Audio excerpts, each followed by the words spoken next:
There's a story of two boys who wanted to go ice skating on a lake.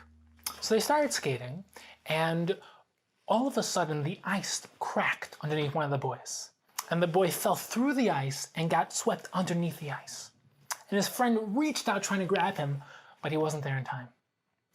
And he was looking desperately because his friend was now under the ice and he was drowning. And his friend couldn't get up. So the boy looked left, looked right, and he saw a tree in the distance. So he ran over. He pulled off a giant branch from the tree. And he ran right back over and started smashing and thrashing away at the ice. And finally, he was able to break through the ice and pull his friend to safety. And by the time the ambulance came, they were able to resuscitate him. And Baruch Hashem, the boy survived. One of the younger ambulance members, he just sat there scratching his head. And he said, I don't understand. How in the world did this scrawny little kid pull down this giant branch, let alone break through this thick ice?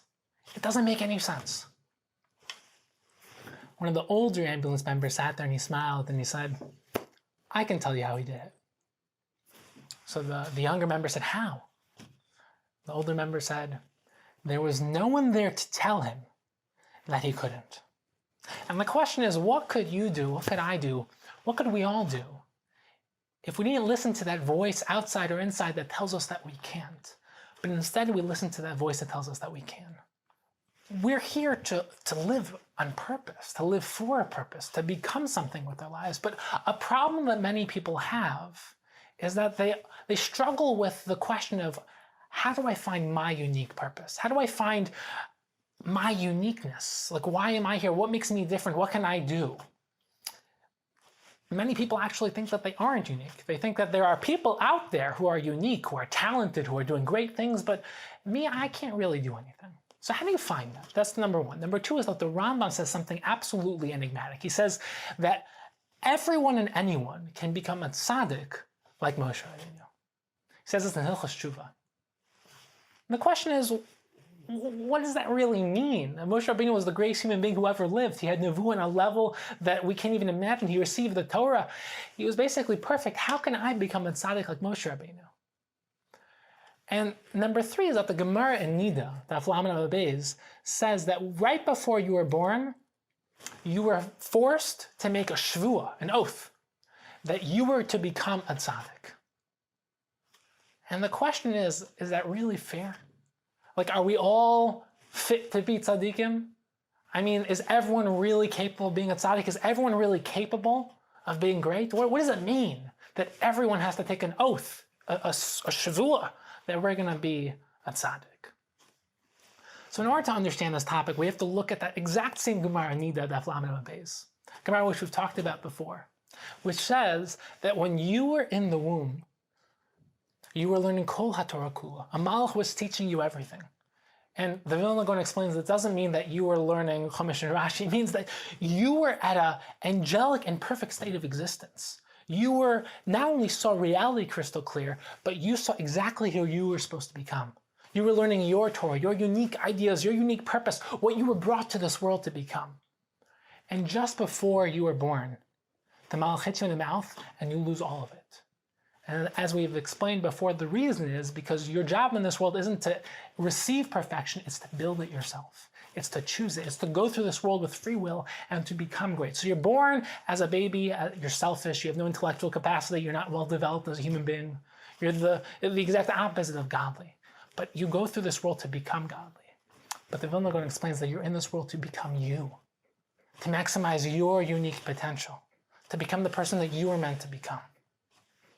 And that's why the Baalei Machshav explain that every one of us were born in this world at the exact right place, at the exact right time, into the exact right family, with the exact genetic components and psychological components, with the perfect psychological clothing of intellect and imagination and memory and emotions and personality. You were created in the exact way that you were meant to be created, in the right place, and you were sent to the right schools and have the right relationships and the right friends to set you up to become you, to manifest your potential, to bring out your unique ideas, your unique worth, what you were exactly brought to this world to become.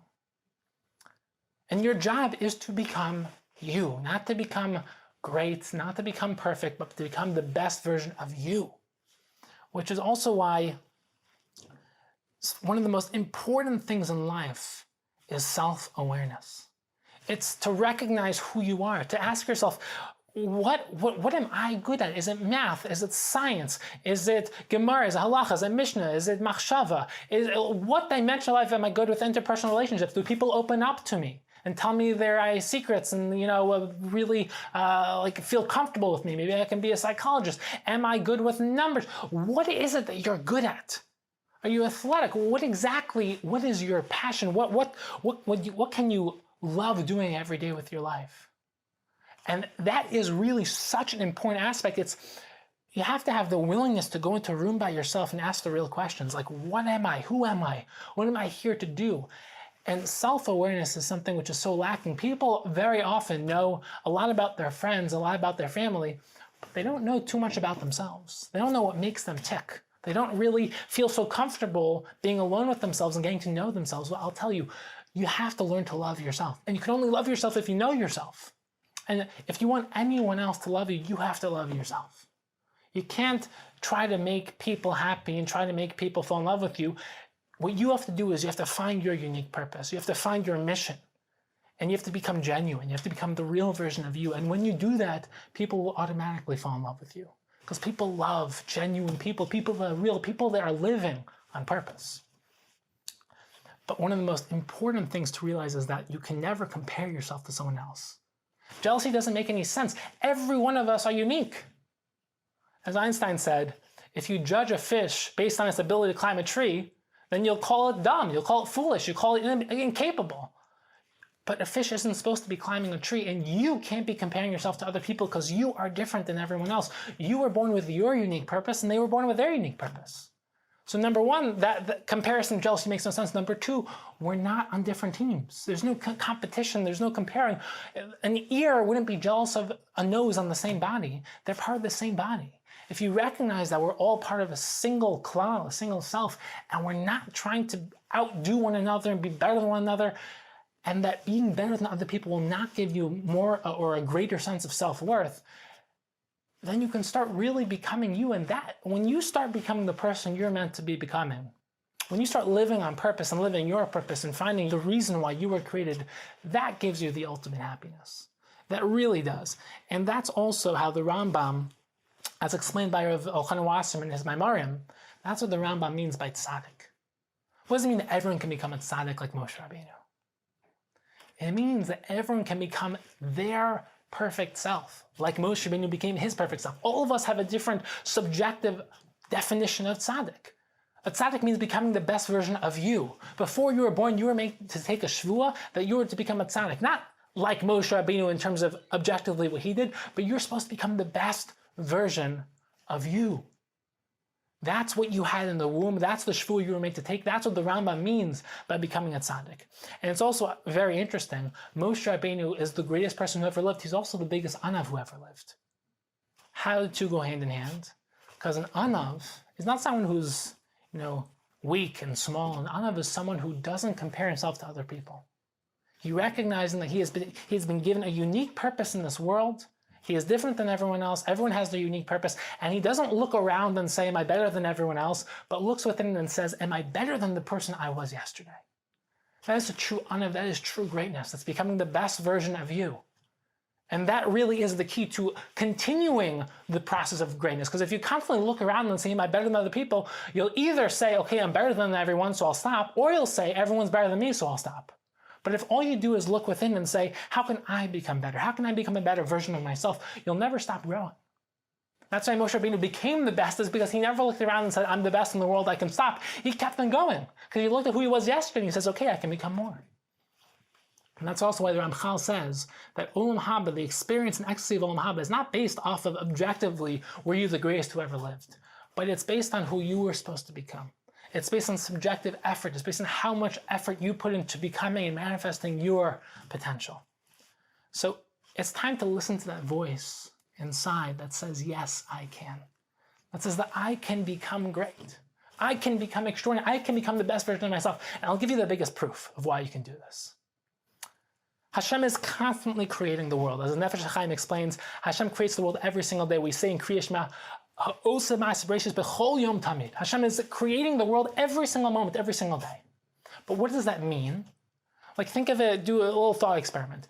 In your head, think of a person. Think of a person, give him a life story, give him clothes, and now stop thinking of him. What happens? The person disappears. Why? Because you stopped giving him existence. You stopped thinking him into being.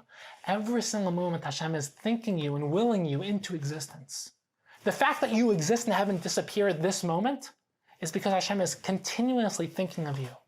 Hashem loves you. Every single morning we say, in Moda'ani, Rabba Emunasecha, great is your faith, Hashem, in me. That you continue to create me. Hashem created you today because you have a purpose. You have a reason to be here. You have something more to become, to contribute to the world, to contribute to Klal Yisrael. So listen to that voice inside that says, yes, I can. I can do extraordinary things with my life.